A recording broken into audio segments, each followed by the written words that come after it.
po si Pastor Roderick Makahiamuli from Winner Church located at San Vicente, Imperial or sa Bineto Heights. Ako po ay pastor na sa mahigit 20 taon. Yan, ako po si Pastor Roderick ay masiyahing pastor. Ako po ay ganito ang aking personality na nilikha ng Panginoon. Kaya makakala nyo kasi iba't ibang approach. Ang bawat pastor ay may kanya-kanyang galingan sa Panginoon. Dahil ang Diyos ang nagbibigay ng kaloob ng bawat isang personality. Sige po, ako hindi na magpapakatagal-tagal, magsisimula ako. Kailangan ko lamang po yung tenga at pakikinig. Sabihin mo muna sa iyong katabi ngayon, hindi muna kita kakausapin. Dahil makikinig ako. Sige, Pastor. Okay. Okay, sige po. Magiging aware din po ako na kaya tayo narito, ang sentro ng ginagawa natin ay ang Panginoong Jesus. Amen po ba doon? Pag nagustuhan niyo po ang sinasabi ko, mag-i-amen kayo pag sumasang-ayon kayo. Kasi dapat maliwanag sa atin na ang Diyos ang pinuntahan natin, ang Diyos ang sentro ng ating ginagawa. Bagamat may mga taong tumatayo dito, pero hindi ang bida ay yung mga tumatayo, ang bida ay si Lord. Palakpakan nga natin si Lord na bida.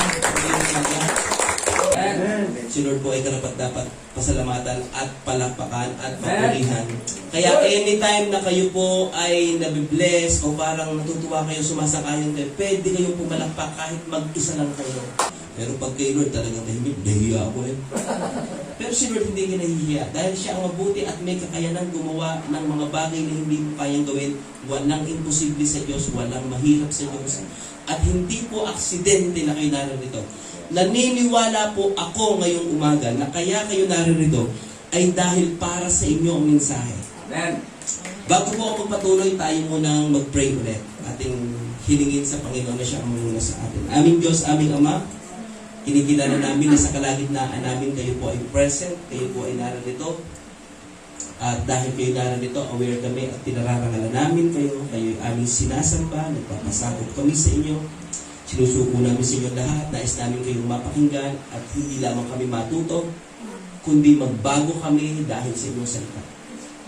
Paunawa niyo sa amin, buksan niyo ang aming mga spiritual na mata, makita namin kung ano nangyayaring totoo at ang katotohanan lamang mahayag. Maraming Espiritu, Parakletos, we allow you, kayo maging teacher, kayo maging preacher today.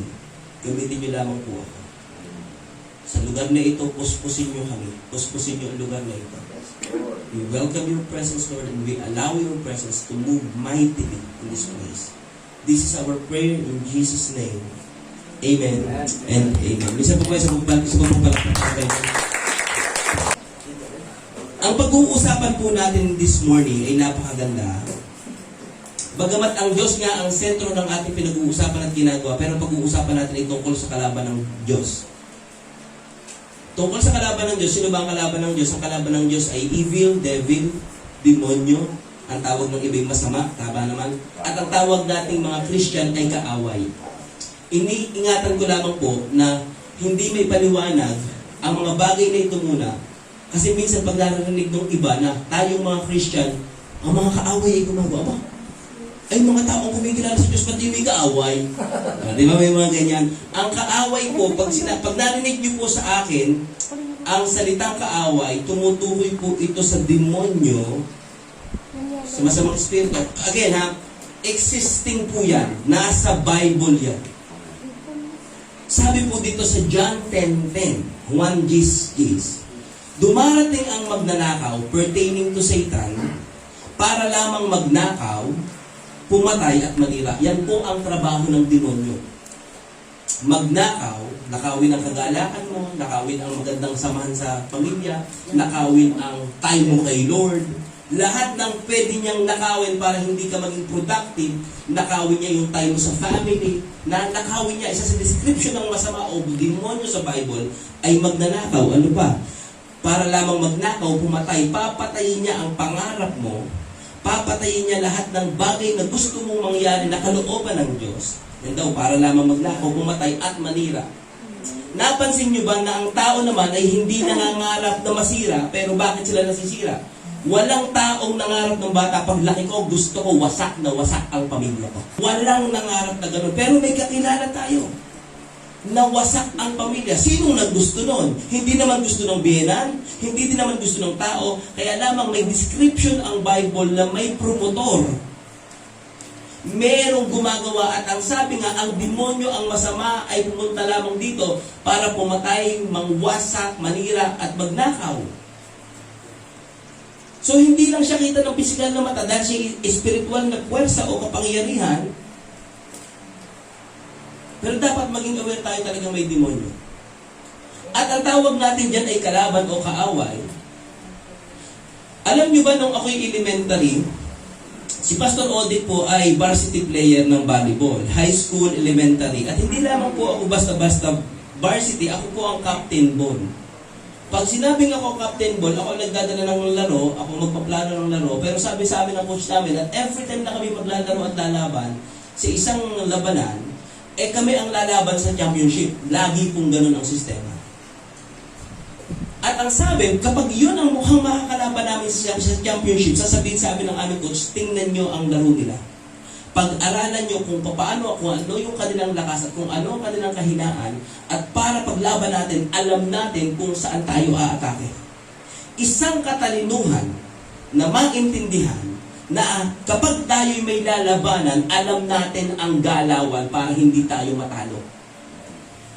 Amen. Dapat, kaya ang tuturo ko po sa inyo, galawang taktika, strategy ng masama eh. Ang title ko nga po sa Church Bistado, ganito na lang po sa inyong Bistado, i-expose natin, ibibisto natin ang demonyo. May hashtag po ako, hashtag enemy strategy awareness. Dapat aware tayo. Again, si Manny Pacquiao po, ang isa po sa estilo ni Manny Pacquiao, iba't iba ang kalaban niyan. Pero si Manny Pacquiao, hindi isang paraan siyang lumalaban. Depende sa kanyang kalaban or opponent, papanoodin niya ang maraming video ng mga fight ng kalaban at doon siya maglalaro. Sabi niya, malakas ang kanan niyan, iwasan mo ang kanan niyan. Malakas yung kaliwa niyan, iwasan mo ang kaliwa niyan. Pero ang point ko po ngayon, ito po ha, dapat inuunawa natin, papaano i-expose nga natin ang gawa ng kaaway. Pero ang totoo, hindi lamang ikaw ang nag-aaral. Lugi ka kung ikaw ay hindi nag-aaral ng galawan ng demonyo. Pero alam nyo bang inaaral ang dalawa? Kung hindi ka aware, inaaral niya para alam niya kung paano at ikaw, ito tumahina sa jigs. Ito tumahina sa pera. Ito, laging palautang to. Kaya kahit anong pangarap mong makaahon sa utang, ikaw ay laging nalulunod, help! Help! Do something! Help! Dahil marami pa sino sa inyo nagtayo, magpapakabait na ako, saka maraming mga sitwasyong hindi ka bait-bait. Dahil magpapadala yan, ang demonyo ay sa paraang hindi mo halatayan aatake. Hindi sasabihin ng demonyo mo at haharap sa iyong harapan, ching! Ha! Sisirain ko ang future mo. Hindi niya sasabihin sisirain niya ang future mo, pero gagawa yan para masira ka, hindi ka mag-grow, hindi ka mag-multiply, hindi ka maging productive, maging baldado ka, at walang silbi sa lipunan, walang silbi sa kakanan, walang silbi sa simbahan, walang silbi at all. Pag-uusapan po natin yan, ibibisto natin. Tapusin na natin yung first level na pagkakilala natin sa demonyo. Kilala ko ang demonyo yan, may pangil, may sungay, may buntot. Hindi naman nag-a-appear ang maganda, minsan nag-a-appear ang demonyo sa anyong maganda. Wala ka namang mga aakit ka, yung babae, papakita na si binudis-dis ang palday puro sugat, hindi maaakit. Now, ang point ko po, umaatake ang masama, kalaban, sa parang hindi mo mapapansin. Sisimulan ko po dito sa isang kwento. Halimbawa, ikaw ay kinausap ng isang tao at ang sabi sa iyo, hoy, ikaw, magkakaroon ka ng paglalakbay o journey na hindi mo pwedeng tanggihan dahil yan ang requirements at yan talaga ang proseso sa buhay mo. Sabi, ikaw ay maglalakbay, o pakinggan niyo po ha, maglalakbay ka at hindi mo pwedeng tanggihan ito. Aalis ka at may pupuntahan ka, ang pupuntahan mo ay magandang lugar. Ang encouragement, motivation, may maganda ang lugar na pupuntahan. Biglang nagsabi na kaya lamang Sa pupuntahan mo'y puno ng explosive, may mga spot o dadaanan kang may mga sasabog na lamang bigla kapag natuntungan mo. At hindi lamang yan. Meron pang mga balon na hindi obvious. Na minsan kapag doon ka dumaan, lalagpa ka na lang at kapag nahulog ka doon dahil sa sobrang lalim, baka doon ka na mamatay. At hindi lamang yon. Meron pang mga kumunoy na hindi din obvious na kapag ikay nahulog, ay posibleng doon ka na mamatay. Yan ang mga dadaanan mo sa iyong paglalakbay. Bad news, no? Hindi mo daw matatakasan, talagang pupunta ka doon. Pero may good news na sinabi. Ang good news, bibigyan kita naman ng mapa at makikita mo lahat kung saan na doon yung explosive, nasan yung balon at nasan yung kumunoy. Ang tanong ko sa inyo, kung ganon ang mangyayari, paano nyo itatrato yung mapa? Bibigyan ka daw ng mapa. Paano mo siya itatrato?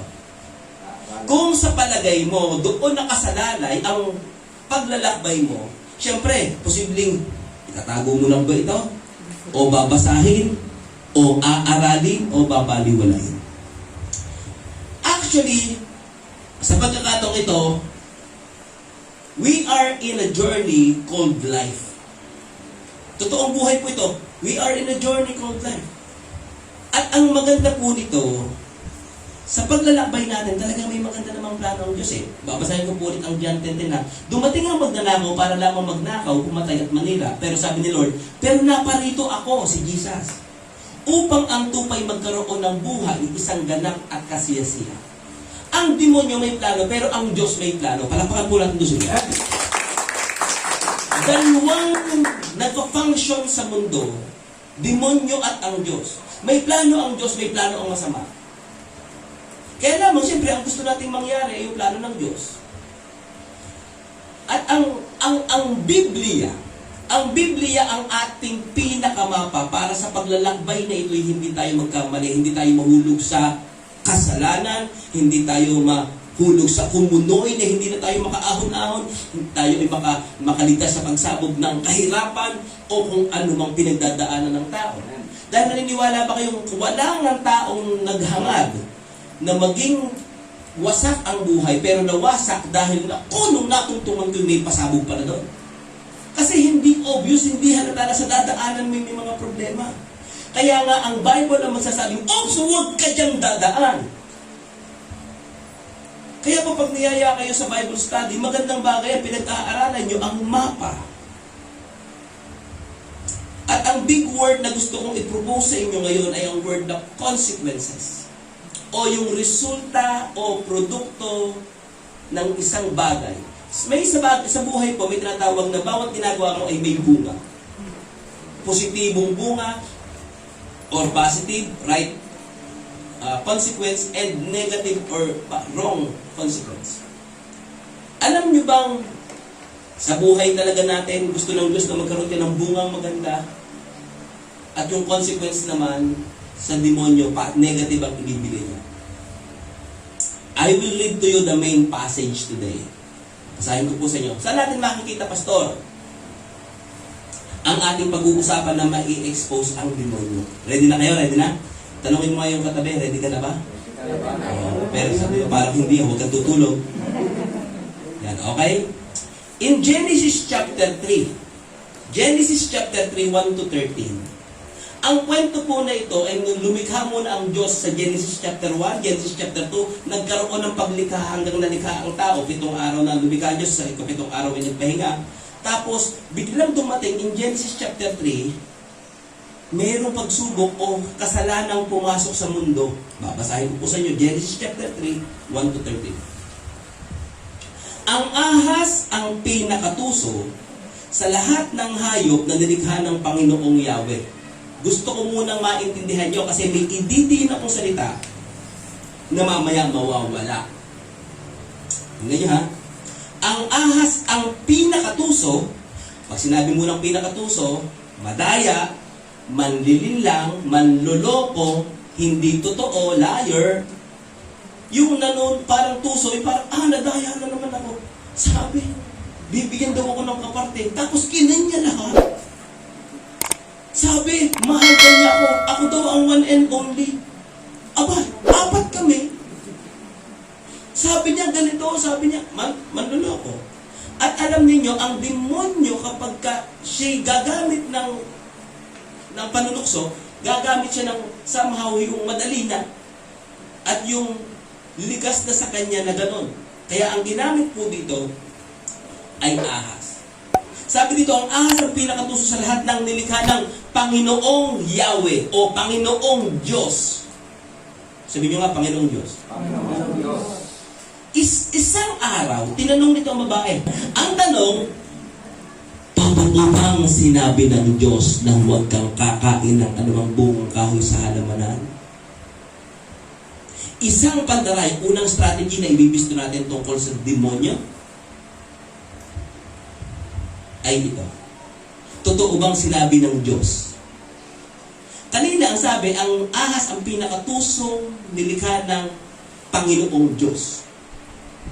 Tapos ngayon, ang sabi na ng demonyo ng ahas, demonyo sa pamamagitan ng ahas, totoo bang sinabi ng Diyos na wala ang isang salita na napakahalaga?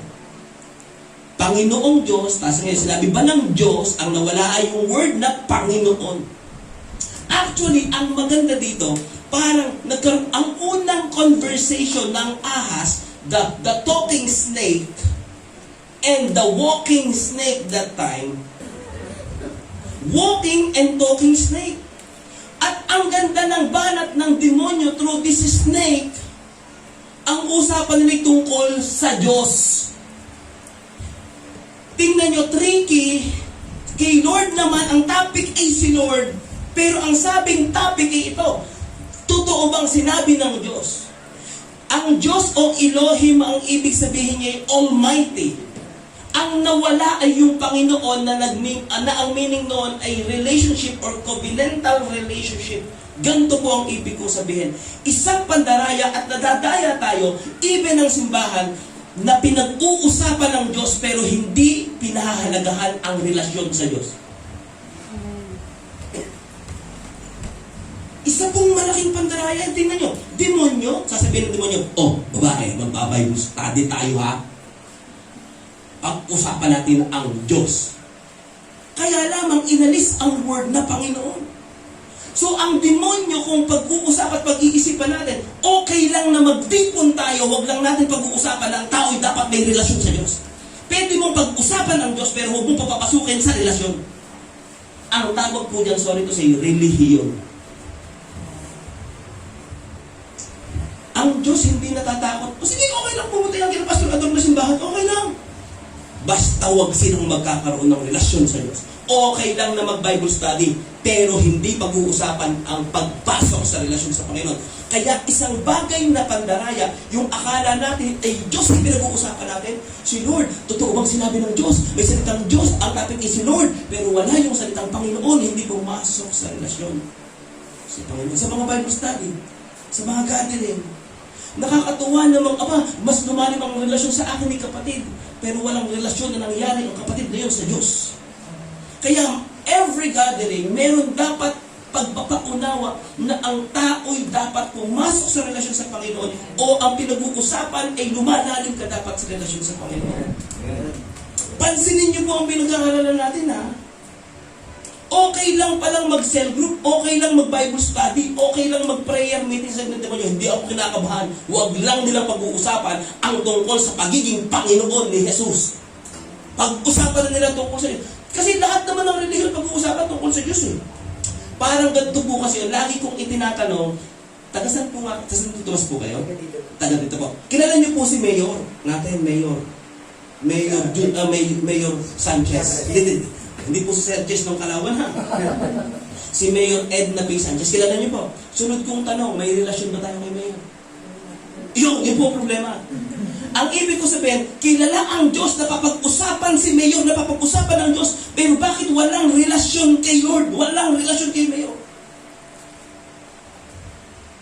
Pag sinabi po kasing relasyon sa Diyos, doon pumapasok kung ikaw ay nagiging anak dahil tinanggap mo siya, may buhay na walang hanggan ka. Parang ganito po, paraphrase ko, okay lang na ang tao ay nasa simbahan, siguraduhin lang na hindi sila pupunta sa langit. At ang tricky, dumadami tayo, pero ang dumadaming simbahan, sa impyerno pa na pupunta. Ako po, ang mindset ko, hindi kami nagpaparami ng tao sa Winner Church na pupunta lang sa impyerno. Dahil may pangako ang Bible na kung tatangkapin mo si Lord, ikaw ay babalik sa Kanya, magsisisi sa kasalanan, kilalanin mo siyang Panginoon. Hindi lamang Diyos. Panginoon ang iyong buhay. Kaya nga po, tanongin niyo, Pastor, mga tao niyo dito, pag wala po si Pastor Odette, kumusta ang relasyon sa Panginoon? Okay na po naman po. Hindi, ang ibig kong sabihin, pag ikaw ba namatay, saan ka pupunta? Sa morgue ko. Hindi yun. Kung langit ba o impyerno? From time to time, i-check nyo yung mga disciple. Baka dito may tumutugtog na o nag-minister na tapos hindi pala tiyak yung relasyon sa Panginoon. Nag-uusap linggo-linggo ng tungkol sa Diyos pero walang relasyon sa Panginoon. Pandaraya yun. Isipin mo, tagal na namin palang daya. Deceive. Kaya, galit na galit sa akin siguradong demonyo. Hindi gusto mo, Pastor. Pero gusto ko pong makita niyo ang aking sinasabi. May mga consequence po dyan. Pinakatuso. The missing word in the question, totoo bang sinabi ng Diyos? Pero kanina nakita natin, ang ahas ang pinakatusong nilikha sa lahat nilikha ng Panginoong Yahweh o Panginoong Diyos. Tapos biglang nagtanong ang demonyo na parang concern na concern, o pag-usapan natin ni si Lord. Ang ganda po ng usapan, the first conversation, it was about God. Hindi mo, totoo bang sinabi ni Duterte? Hindi naman tungkol sa totoo bang sinabi ng ating pamahalaan. Ang pinag-uusapan ay Diyos. Pero magtataka ka, inaalis ng demonyo ang pinakamahalaga sa usapan. Ang dami namin umatay, talaga mga kabataan, yung saya, talaga namang ang dami umatay. Sabi, Pastor, babalik kami. Tapos yung mga bisita, babalik kami. Tumanggap sila sa Panginoon. Babalik daw po sila. Tumanggap sila sa Panginoon. Masaya daw po eh. Nakilala ba nila sa Lord? Pumasok pa sila sa relasyon sa Panginoon. Ang dami pong nakain. Hanggang doon na lamang ang mga reporting natin. Ginagawa ko po kayong aware. Kasi minsan, okay, kung kilala mo ang Diyos, tama po yun. Dapat lumalalim ka sa pagkakilala sa Diyos. Pero dapat alam natin, kilala din natin ang demonyo dahil para alam natin ang galawan niya. Kaya kung nung ito pinag-aaralan ko, share ko na po ito sa primary leaders na Winner Church, sabi ko, siguraduhin nyo ang ating mga cell group at Bible study ay nagpapakilala at nagdadala sa relasyon kay Lord. Sabi niya, okay lang na sumamba, pumunta sa church, pero huwag lang nating hayaang makunawaan nila ang kahalagahan ng relasyon sa Diyos. Ganito po sinasabi ko kanina, sana maglaro sa inyong isipan. Oo nga, Pastor, kilala namin si Mayor, pero wala kaming relasyon kay Mayor. Hindi kaya ganito din? Kilala nga namin ng Diyos. Pero may relasyon ba ako kay Lord? Wala. Ang tawag po sa mga tao, kaya yabang yung mga Christian kayo. Ano sabi sa akin eh? Kala nyo, Pastor, kayo lang ang nakakakilala kay Lord. Sabi mo, kilala nyo naman si Lord, pero yung relasyon. At ang mga taong lahat ng nasa relihiyon, kaya mga sinasabi dito sa atin, hindi naman ang mahalaga yung relihiyon eh, hindi nakakapagligtas yan. Ang nakakapagligtas ay relasyon. Kaya lahat ng nasa, kung ano ng relihiyon, sila yung ginagawa, sabi pa naman, naglilingkod kami sa simbahan. Iba pa pala yung naglilingkod sa Diyos, iba pa yung naglilingkod sa simbahan. Di ba? Ay, kami lamang simbahan, kami talaga yung naglilingkod sa simbahan. Ang simbahan hindi gumagalaw, hindi umaalis. Pero ang pinaglilingkuran dapat natin ay ang Diyos na tayo yung dapat munang magkaroon ng relasyon. At again, I'm not discriminating any religion, pero pinopoint out ko sa inyo ang katotohanan ng salita ng Panginoon. The missing word is ang Panginoon. Strategy po yan. Okay lang na magbigay ka pero walang relasyon sa Panginoon. Sabihin ng demonyo, hindi ako kinakabahan. Ang laki man ang giving nila dyan. Ang ganda man ang kanilang ginagawa dyan. As long as hindi nila pinag-uusapan ang relasyon sa Panginoon at inalis nila ang salitang Panginoon, Lordship. Hindi ako kinakabahan. Yan, pumalak pa po may mga natututunan. Okay, number 2 na strategy. Ulat, natanggal yung relasyon, ano? Pangalawang strategy, ang ginamit para tuksuhin si Eva at si Adan somehow, ay ang isang hayop na supposed to be ang tao ang mag-rule. Dahil sabi ng Diyos, sige, pamahalaan mo yan. Pero sa konteksto pong ito, gusto ko maintindihan nyo na ang ahas that time, bagamat tuso ang description sa kanya, ay siya'y mabuti. Bakit? Dahil nung lumikha ang Diyos first day, it was good. Nung nakita ng Diyos ang kanyang nilikha, wow, it is good. Tapos, that is the first day, it was good. Second day, it was good. Pangatlong day, it was good. Pang-apat, it was good. Pang-lima, it was good. Tapos ng pang-anim, very good. Ibig sabihin, ang nilikha ng Diyos na ahas ay good pa nun. Dahil walang nilikha ang Diyos na it was good. Aside from this snake talking and walking snake. Good ang ahas nun. At ito yung pangalawang point, na minsan gagamit ang Diyos ng mabuti para gumawa ng masama. Kaya i-discern natin na hindi po, mabuti naman to pastor, yung mga nangangatwiran diyang mabuti ito, pero saan yan patungo?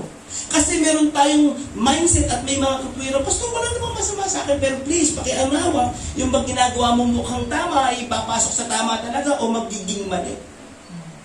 Ang dami po ngayon katulad na sinasabi ko, parang tama pero mali. Ano yung mga parang tama na pero mali? Aba, parang tama, sinunto ko, inaway yung anak ko eh. Parang tama, may dahilan ka, pero pag inisip mo, mali. Parang tama, pag sinabi pong parang tama, i-compute mo man yan, kaya nga sinabi parang tama, mukhang tama, pero mali. Alam ninyo, marami. Sino sa inyo ang may kakilalang ang ganda naman ng dahilan niya nung una, nagpapaliwanag pa, pastor naman, ito naman kaya kong i-manage. Okay lang po yan. Maganda naman, di naman po masama, di bang magtrabaho kapag ganito mga pero alam mo dapat ang priority mo. Hindi naman po masama siguro manligaw dito, hindi naman po masama siguro mangutang din. Okay lang po, magandang bagay po. Parang ilulusot mo pang maganda. Pero ang demonyo ay gumagamit sa una ng maganda para sumama ang sitwasyon. Kaya siguraduhin mong nababasa mo o nararamdaman mo o nabidiscern mo na ito ba'y maganda, na magdadala ng maganda. Strategy po ito ng demonyo. Looking good to make it bad. Ito tawag dito, consequence. May kilala ba kayong ganito? Yung nagsisisi ngayon, may mga consequences, may mga resulta. Pastor, mali nga ako. Ang ganda kasi ng deal.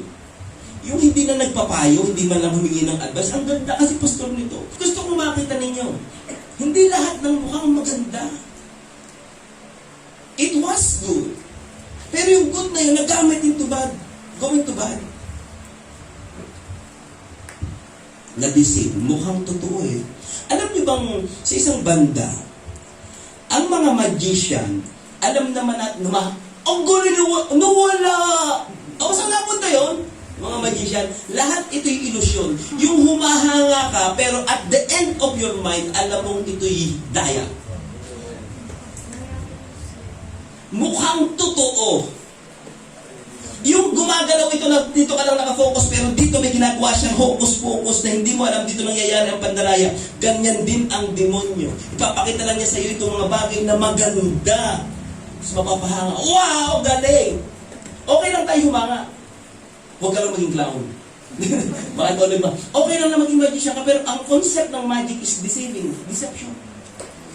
Illusion. Alam niyo, demonyo, marami yung mga counter-attack eh. Yung mukhang maganda, mukhang totoo, mukhang tama. Pero kung hindi ka mag-iisip talaga, diyan ka matadaya. Ilang tao ang naswindel, nabudol, dahil ang gaganda naman ng ano, ay naku, hindi ko malulugi yan. Ang ganda kaya, ilan na kaya kami kumita dito? 4 na kami. Tapos, ang naloko mga 16 na. Tapos, ang naloko. At yung kumita, yung nanloko. Kasi, wala naman Oy, bro, may time business, discount to ha. magsasabing iskap to, ipapakita niya na sa iyo, maganda. Kasi ikaw na, yung mukhang totoo, mukhang malinis, pero trick lang naman. Okay. Unang strategy ng masama ay alisin ng relasyon. Pangalawa ay gumagamit siya ng tama at maganda.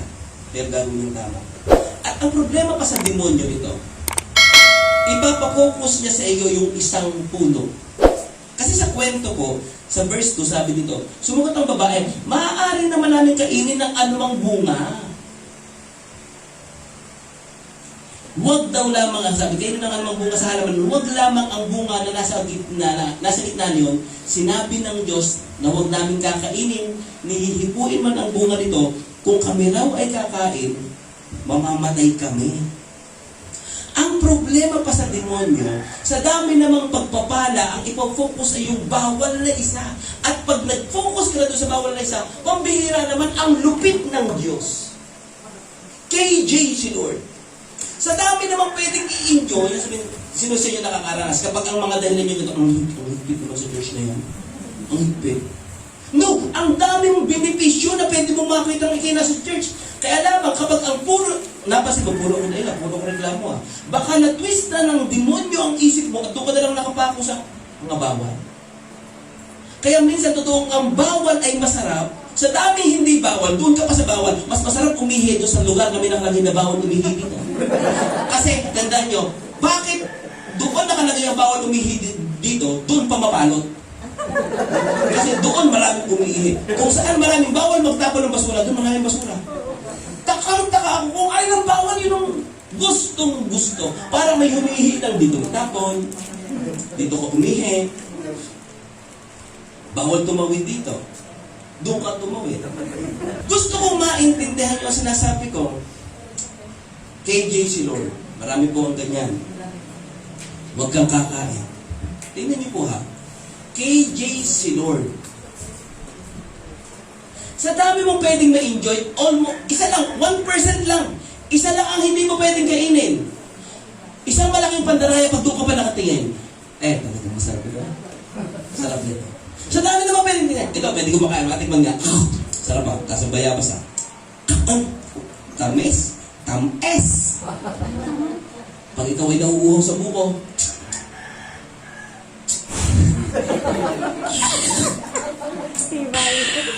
refreshing. Sarap. Pero siya, nakatuon siya sa bawal. Sinasabi na may pamantayan na ang Bible, may pamantayan na ang mapa, huwag kang dadaan dyan, may balon. Patugtog-tugtog ka. Walang gano'n mo? Yung inaaral mo yung kasalanan at tinitingnan mo kung kaya mong sukatin, mapansin mo, hulog ka na. Yung akala mo kontrolado mo ang kasalanan, pero isang araw ikaw na kontrolado nito. Marami pong ganyan. At ang masama pa ay ganito. Ang sabi, sinabi ba ng Diyos na huwag kang kakain? Ang demonyo po, ganitong strategy niya.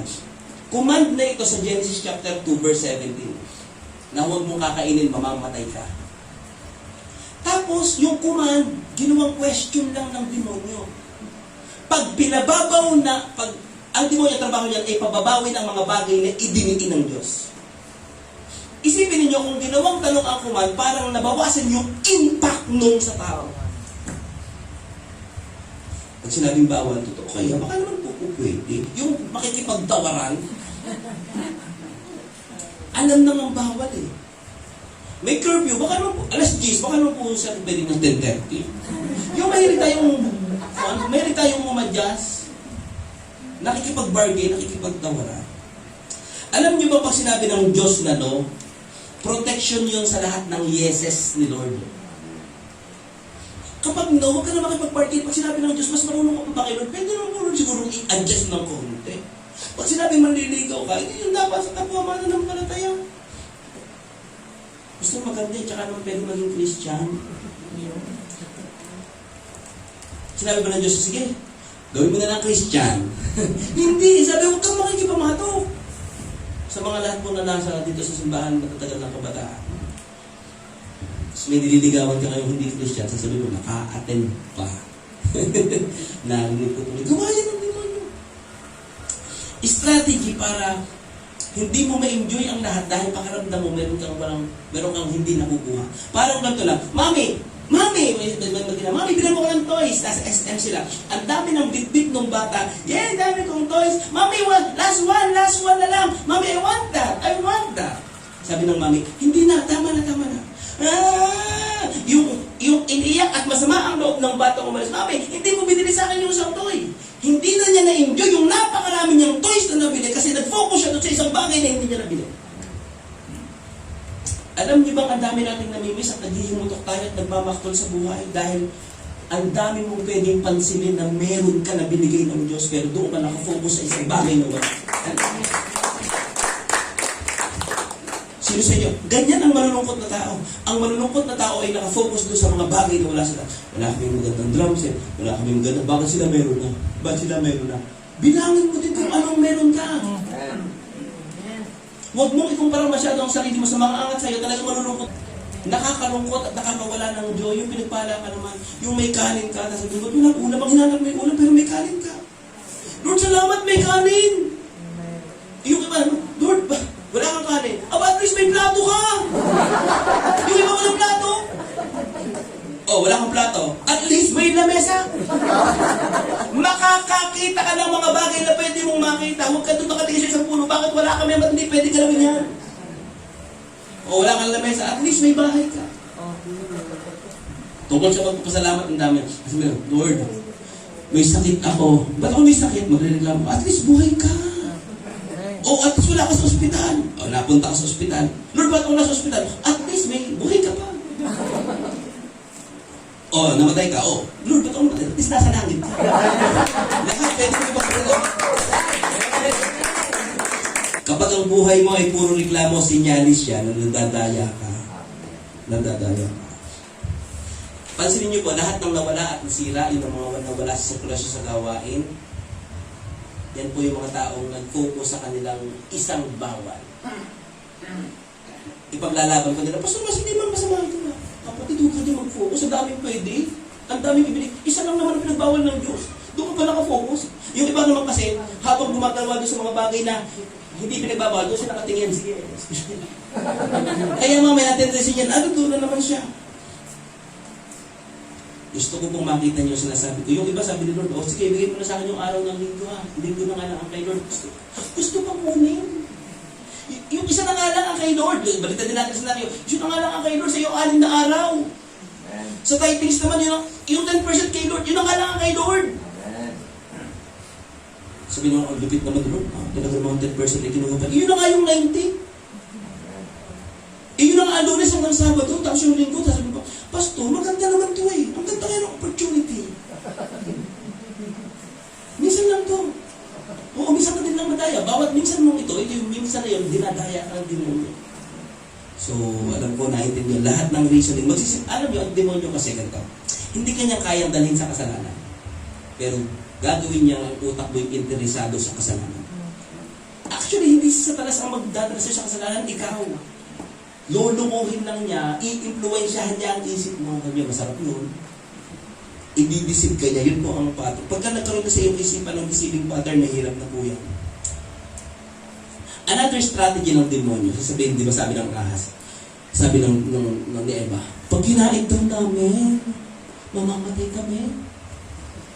Sabi ng demonyo, hindi totoo yan. Hindi kayo mamamatay. Ito ang palabas ng demonyo. Gagawin niya at sasabihin niya sa iyo na ang salita ng Diyos ay hindi totoong mangyayari. Sino sa inyo ang bobong-bobo ka kay Eva at Adam? Pero napaka-bobo naman kay Eva at Adam. Sinabi na nga na gano'n ang gagawin nila, hindi pa naniwala. Pero naniniwala ba kayong tayo, most of the time ay gano'n din?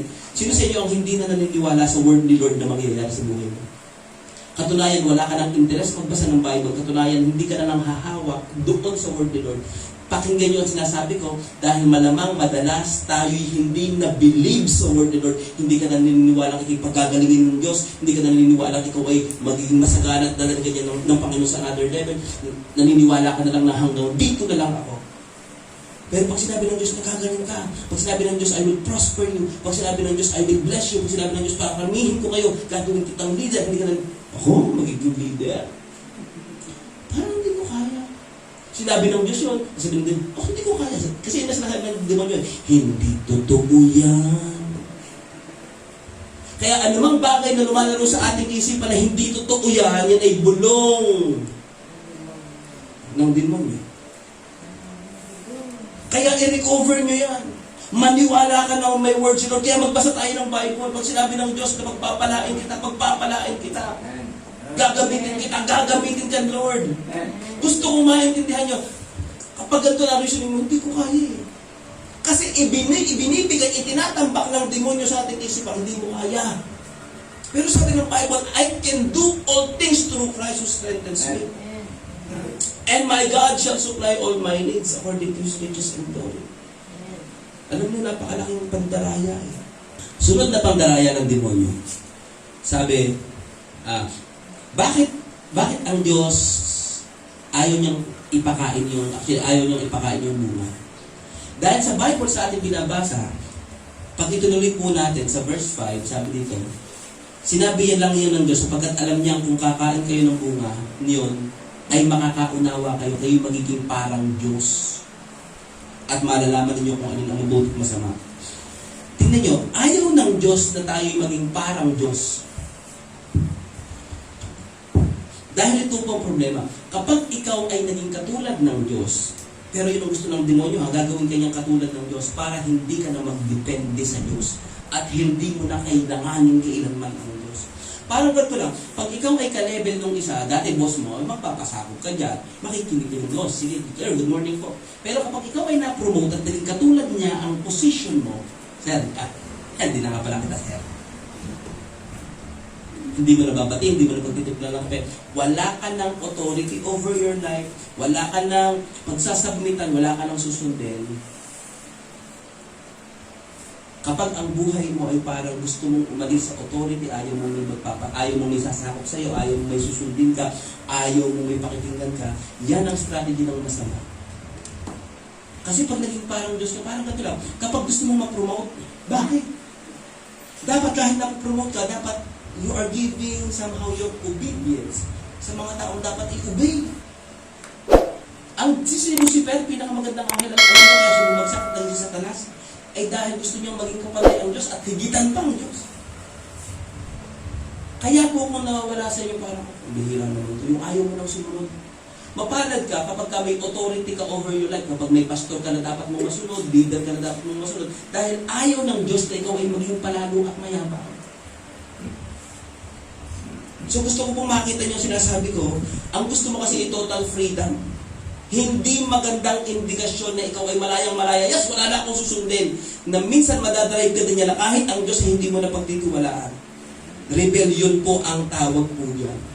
Ang sabi ng demonyo, hindi magiging katulad ka ng Diyos, magiging parang Diyos ka. Napanood niyo na po ba yung commercial ni Michael Jordan? Be like Michael Jordan. Be like MJ. Ang sabi nila, bumili ka ng sapatos ni Michael Jordan, magiging katulad ka ni Michael Jordan. Magsuot ka ng jersey number 23, magiging katulad ka ni Michael Jordan. Mag-basketball ka, magiging katulad ka ni Michael Jordan. Isa po kasi sinungalingan yun. Hindi porket may suot ka na sando ni Michael Jordan o sapatos ni Michael Jordan, kung basketball ka, katulad ka ni Michael Jordan. Deception po yun.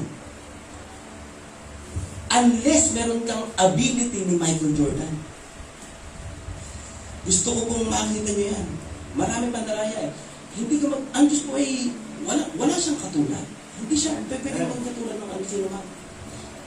Patapos na po ako. Ito pa po napansin, sabi ng demonyo, malalaman mo ang mabuti at masama kapag kumain ka niya. At naging interesado, the final act na ginawa ni Eva, ang sarap. Kaya lamang ang naging problema ko po dito, bakit sinabi ng demonyo na malalaman mo mabuti at masama, pero ang nakita lang ni Eva ay yung side na mabuti. Hindi niya nakita yung side na pwedeng maging epekto na masama. Sabi, mabuti at masama, pero remember this, wala pa nung time na yun na masama. Everything is good. Di ba na lamang yung ahas na pinasok nga ng demonyo, All things was good. We're good, maganda talaga. Pero ipinromote that time ni Satanas, may mabuti at masama. Na ito po, isang malaking pandaraya kung kaya mo lang makita ang positive side pero ang negative side ay hindi. Masarap kaya makipag-premarital sex, maganda yan, maganda. Pero hindi mo nakikita yung negative side. Maganda kaya na makipamato ka, maganda kaya pumatol ka sa may asawa, sa asawa ng iba. Maganda yung nakikita mo, pero please makita mo ang deception doon, hindi ipapakita ng demonyo sa iyo yung negative result nito. Lahat po nang nag-i-enjoy sa kasalanan, ang una niyang nakikita yung maganda sa bandang huli, bakit ito nagawa? Sino sa inyo ganito? Ay, nagawa ko na naman. Guilty ka. At ang pinakamasama nito, yung hindi ka na-guilty kahit alam mong kasalanan yun. Again, ang hirap maglaro sa kasalanan na akala mo'y nagko-control mo siya nung simula, pero at the end, ikaw na kontrolado. May mabuti at masama, pero nakikita mo lang ay masama. Ay mabuti. Yung lahat po dito ng positive lang ang nakikita, pero pag pinag-aralan naman, ano yung magandang dulot dito? Ang totoo pong katotohanan ay pwede mo matimbang-timbang at deception naman kapag nakikita mo mabuti lang, pero hindi mo napag-aralan ng masama. Kaya nga dapat may wisdom ka. Ang kinalis dito ng demonyo, yung wisdom to see the bad things. Sa ibang ginagawa ngayon, baka akala mo, ang ganda naman ito eh. Pero yung consequences, hindi mo inaaral. Nalaman ng babae, tapos na po ako doon, nalaman ng babae ni Eva at ni Adan nang sila'y kumain, na sila'y hubad. Dahil nabuksan niya, ano ba, yung dating wala silang kamalayan sa kasalanan, walang malisya, tapos nung kumain, nakita nilang, hubad pala ako, hubad. Kaya ang ginawa nila, si Eva at si Adan, pinakain din si Adan kumuha sila ng dahon ng igos at itinakip sa kanilang kasalanan at kahubaran. Ito po, tutukuyin ko lamang. Alam niyo po bang ang tao dahil nalaman lang sila may kamalian, pinilit nilang sa sariling paraan o paraan ng tao ay takpan ang kanilang kasalanan? Igos, dahon ng igos. At muli, ang tawag ko po doon ay relihiyon. Minsan tatakloban ng pagbibigay para mabawasan naman yung guilty feelings ko, magbibigay nga ako. Tutulong nga ako para mabawas-bawasan naman yung aking pakiramdam na ako'y hubad, na ako'y nakakahiya. Parang si Robin Hood na kahit siya magnanakaw, tumutulong naman ako. Ang tingin niya sa sarili niya, balot pa rin ang kalinisan. Malaki pong pandanaya yun. Na ang tao'y gagamit ng sariling paraan para matakluban ang kasalanan. Pero anong ginawa ni Yahweh?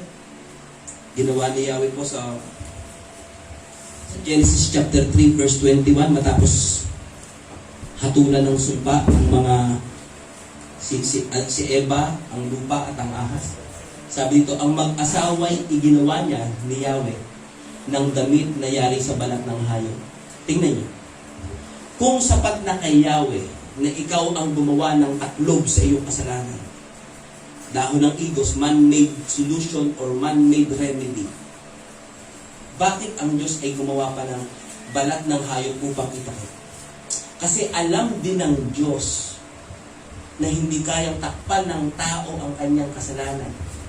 Bakit balat ng hayop? Ibig sabihin, bago nakuha yung balat ng hayop, kinakailangan mamatay ng hayop. Kinakailangan itigis ng hayop na yun ang kanyang dugo. Yun po ay larawan na bagamat malayo pa ang pagdating ni Jesus Christ that time, dahil ito yung first book in the Bible, Genesis. Nagkaroon na ng picture si Lord ng plan for redemption, plan of redemption. Isipin niyo po ito. Sabi ni Lord, kinakailangan mamatay ang hayop.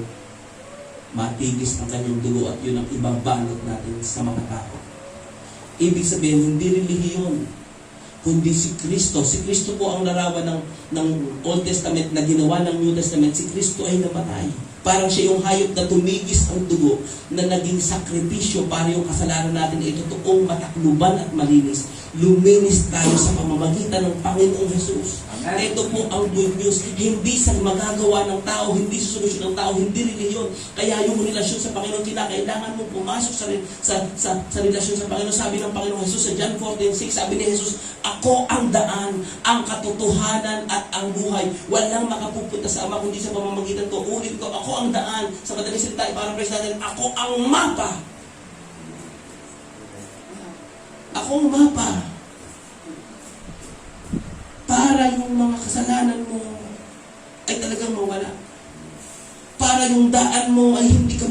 para hindi ka mahulog sa balon, para hindi ka mahulog sa kasalanan o sa mga patibong. Makarating ka ng maayos na sa patutunguhan mo ng pinangako ng Diyos.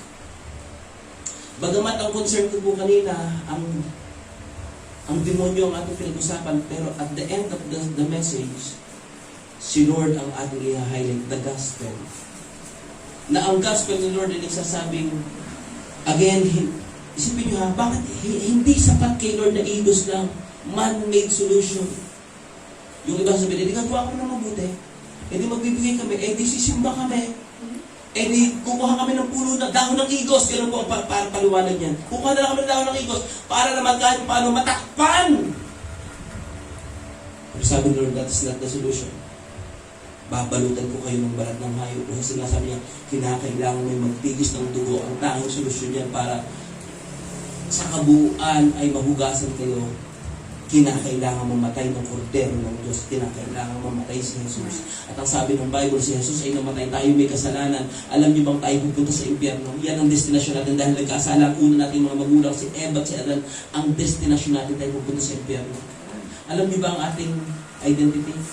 Ang ating identity, we deserve the wrath of God. Walang karapat-dapat sa pag-ibig ng Diyos. Kaparusahan, impyerno ang pupuntahan natin, pero gayon na lamang ang pag-ibig ng Diyos. Minsan, kaya hindi ka din share ng gospel dahil hindi mo maintindihan na ikaw ay dapat pupunta sa impyerno.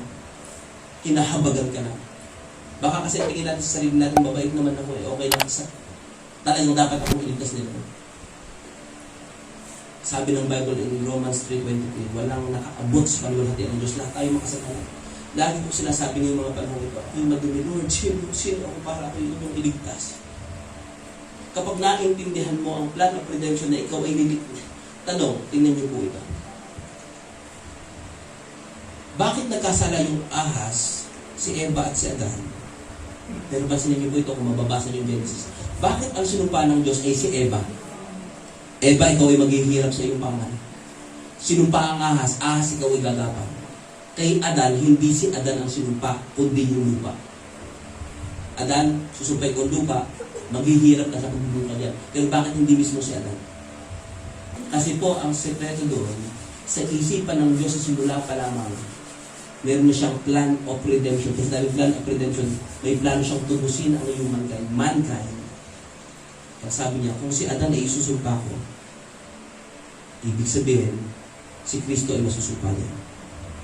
Iiwasan kung si Kristo o si Jesus ay maging under ng curse. Kaya sa halip na si Adan ang isumpa ko, lupa ang susumpa niya. Bakit si Jesus Christ ay pinaglihis sa pamamagitan ng Espiritu? Hindi sa pamamagitan ng tao, kundi ang tao, dahil ang tao ay under curse. At dapat talagang hindi kasama si Kristo doon sa isinumpa. Dahil yung hindi isinumpa, ang may kakayanan lamang mag-alis ng sumpa sa atin. Amen. Yun ay dahil sa pag-ibig.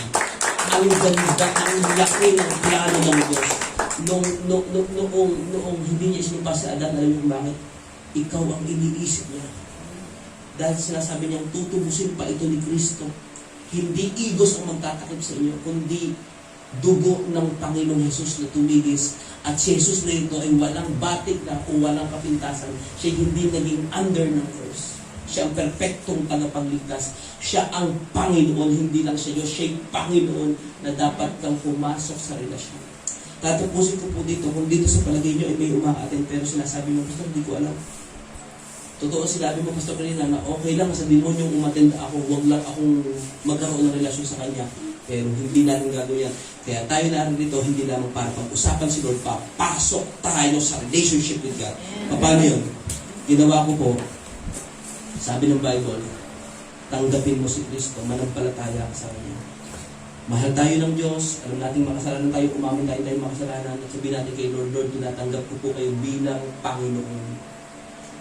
Hindi lang natin kilala si Lord, hindi lang natin kilala si Mayor, papasok tayo sa relasyon. Ang tagal na ni Lord nung sasabihin, I love you.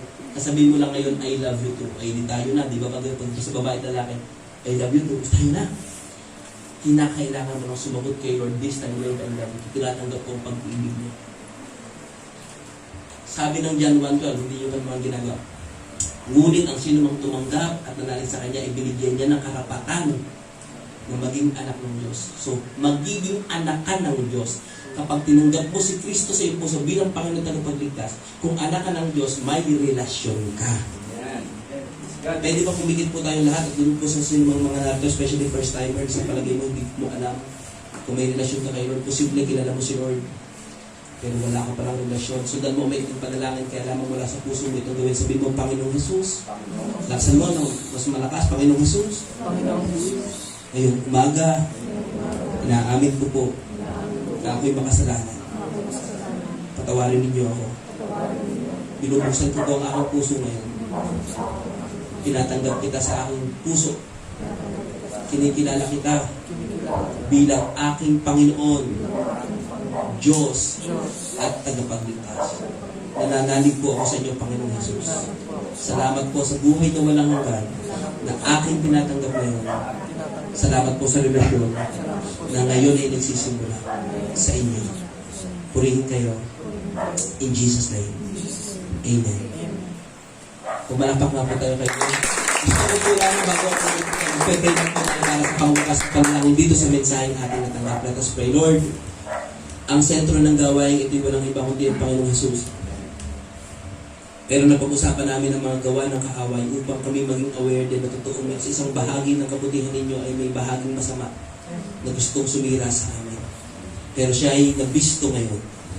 Tulungan nyo kami na sa pagkakataon, sa araw-araw ay lumalabanan namin siya at maging aware kami upang hindi kami magaya sa lahat ng deception na kanyang ginagawa. Ang simbahang ito'y patuloy na lumago at mag-focus sa mga pangako ninyo, hindi sa mga bagay na pinagbabawal lamang ninyo, kundi sa mga bagay na pwede namin ma-enjoy habang kami naglilingkod. Sa pastor, sa pastora, sa po ng kanilang mga leaders at mga panauhin din ngayong araw na ito, pagpalain mo. Salamat po sa inyong salitang nahayag. Ang lahat po natin ang panalangin in Jesus' name. Amen and amen.